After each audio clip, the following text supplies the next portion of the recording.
Hello. Hello. Buenos right. dias. That's the only one I know. Sorry. My name is Rachel, My name's Jason. and we're with North America. So, all right, so North America, we represent two countries, the United States and Canada. In that, we have 370 million people. And what's really interesting is that the U.S. Census projects that by 2040, the minority is going to be the majority. And additional data states that by 2050, over 50% of the population is going to be Spanish speaking. Wow. So we're becoming increasingly diverse. This was really interesting. We had a profound moment when we were meeting yesterday and looking around these two tables that were pushed together and realized that over half of our group were immigrants. And so this is the new reality. But when you think about that and you think about how do people tend to perceive the church in America, it's not diverse. It tends to have this sense of divisiveness or nationalism or God and country. And so it was a moment when we were sitting here, over half immigrant, looking at our founding fathers and asking our brothers and sisters, how does that make you feel?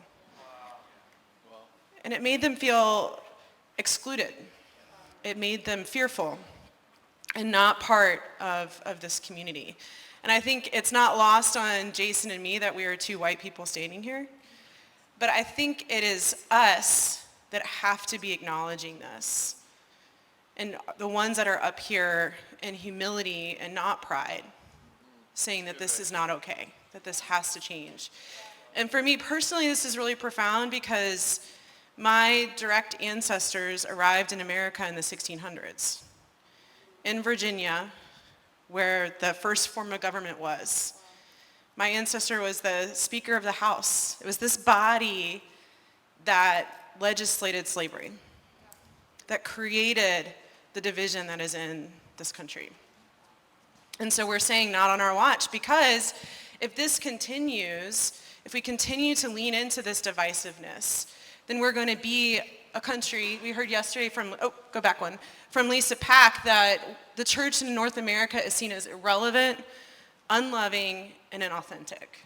And that is the problem that we're facing and the problem that we're trying to solve for. Yeah, and I think within that, it was the realization that it's not just this next generation that thinks that we're unloving and irrelevant and inauthentic, but our brothers and sisters who are part of our country that get excluded, as Rachel just defined. And so as we approached the questions that we were to answer yesterday, we actually had a great moment of insight. Basha stopped by and shared and helped us reframe to solve the problem to what is the desired future?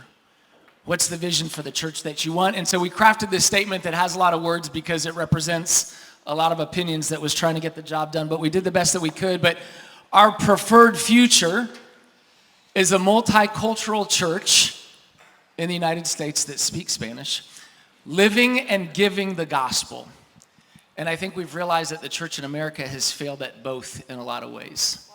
Of living the gospel, meeting the needs of our brothers and sisters around us, but also proclaiming the gospel, the very message that can transform lives and bring salvation.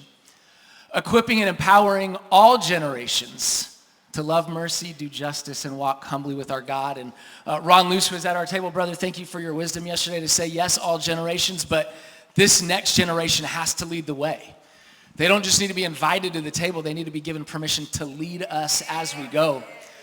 So that, and this was important for us, but so that every man, woman, and child would live in the reality of the revelation of Jesus Christ. That everybody would come to know Jesus as Lord and Savior, or at least have that opportunity, because the church would be what we are supposed to be. And so we also realized and talked as a group yesterday that this statement in some way, shape, or form sounds like every mission or vision statement on every wall of every church. But we need to start living into our identity and stop talking about our identity. Yeah. We need to be a church that walks the walk and not just talks the talk. So that is our desire for the future. It's a desire for the next generation. And now for the last two questions. Yeah, so this is we did answer the last two questions, but this was kind of where we arrived because of our divisiveness, it was enough for us to arrive at a consensus and a vision of recognizing the challenges that we face. So our next step, the next challenge is going to be to actually start to implement that change. And how do we do that? And that's something for us to figure out. But we're going to, need some help in that. But we also know that, the church in America has also done some great things. And we know that our resources are a big strength of ours, both in money and in people. And I've heard from Harry that it's also in terms of bringing some of that business mindset and sharing other skills that we have and expanding that. So we know that that's a valuable resource and that we need to continue to lean into that. Yeah. And within resources, money, people, but also training and content. And this actually turns the corner of what we've lacked, and a confession that we would like to make on behalf of our region, behalf of the Church of North America, is that what we've lacked and what we've struggled with is humility. We've exported the church, and we've done a horrible job to import the church. And what we mean by that is we're willing to export people and money and even training. Oftentimes we overstep our bounds, not just to export content, but then tell you how to implement it within your cultures and contexts. And maybe we need to listen to how you would do that, and that we might learn from you. And that's something that we've lacked within that humility is we're happy to give it away, but we don't feel like we need to receive it. We've not done a good job to listen and to learn, and we've robbed ourselves as the church in North America of the blessing of 97% of the church.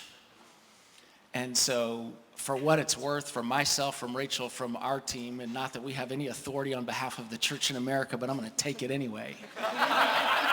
Because I got the mic. But truly in humility, we're sorry. We've missed it.